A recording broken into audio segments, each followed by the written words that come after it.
Hi guys, this is Professor Fernandez here, and I am going to show you essentially how to connect your D2L correspondence with your email, whether it be your personal email or your Mind Lone Star email, and or should you want to connect it to your phone number so that way you also get text messages if you need to.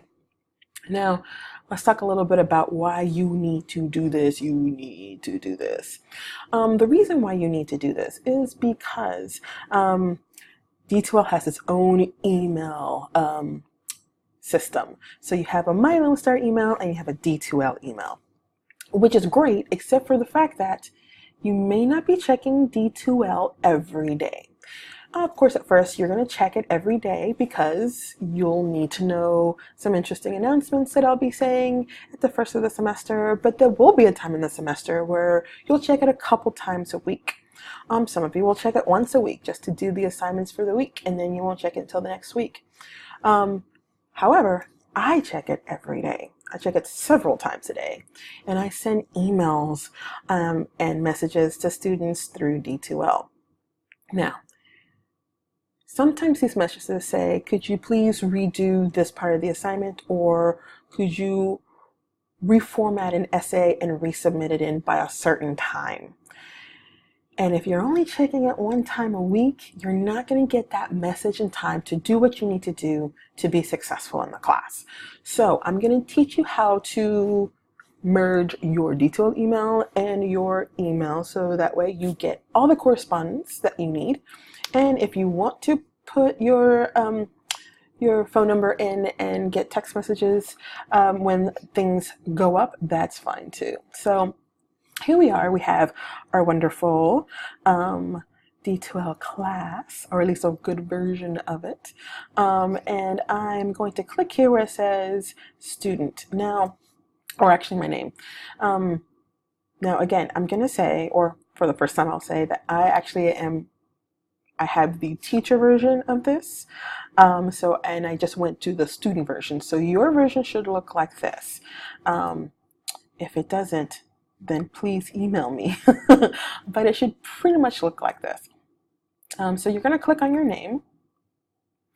And when you click on your name, you're going to see something. You're not going to see viewing as student because you're not a professor, so you won't see that. But you will see this little menu here, and it'll say profile, notifications, account settings, and then a logout. Don't click your logout. We're not done yet. So you'll have profile and you'll have notifications. We're going to click on notifications, but I want to talk about profile for a second. You will have an activity where you're going to want to put your photograph, or that you're going to be asked to put a photograph in, so that way it shows up next to your name. And you want a professional photograph. You want a photograph where you look very nice and very professional. You don't want the cute photograph from the club. You don't want that awesome photograph where you won the wing eating competition last year. You want a very nice professional photograph because your classmates are going to see it as well as your professor. So that is where you're going to put it in. You're going to click profile, and you'll see where you can be prompted to put up that photo. Now let's click on notifications, and let's look through this. Now, I already have the email notifications forwarded to my Lone Star email, which is what I use. So let's pretend this isn't here. You will have something here where it says email address, or contact methods and email address. You're going to click. It'll say something like add your email address or something along the lines of that, or change your email settings. You're going to click that. And a dialog box here will come up. You can say use your system email, click there, then you're done, hit save, you're good. Or if you want to use, say, like your Gmail account or your Yahoo account or your personal email, you can go ahead and click there and put your email there. Now here is what I want you to understand. You want to use the email that you are going to see the most often, because if you're going to click on your My Lone Star email and you only check it every so often, then it kind of defeats the purpose. So you want an email where you're going to check it pretty often. So if you have a Gmail account or a Yahoo account or even a Hotmail account or an Outlook account, go ahead and put that in there. So that way you know when things are happening, right? So you'll put the email here, you'll click save. So I'm going to cancel it out because I'm already set up, right? So if you want to go ahead and put your mobile number, you can put your mobile number here. Click there, click register your mobile number, and you'll go through the whole process. I did not register my mobile number because I'm always on the email. I also have the email app on my phone. So there's no reason for me to add a mobile number. But if this is something that you know that you check your text messages more often than your emails, this may be something that you want.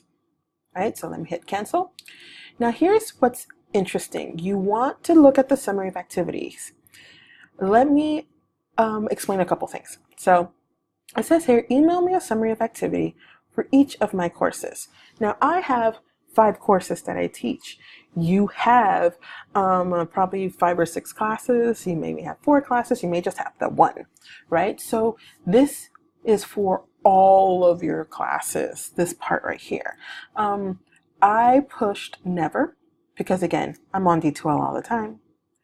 I'm on my Lone Star email all the time. I have the app on my phone. There is no reason for me to get a summary of activity. And the summary of activity could mean this professor put this up, this professor put on this discussion up, this person replied to your discussion, and it can be a lot.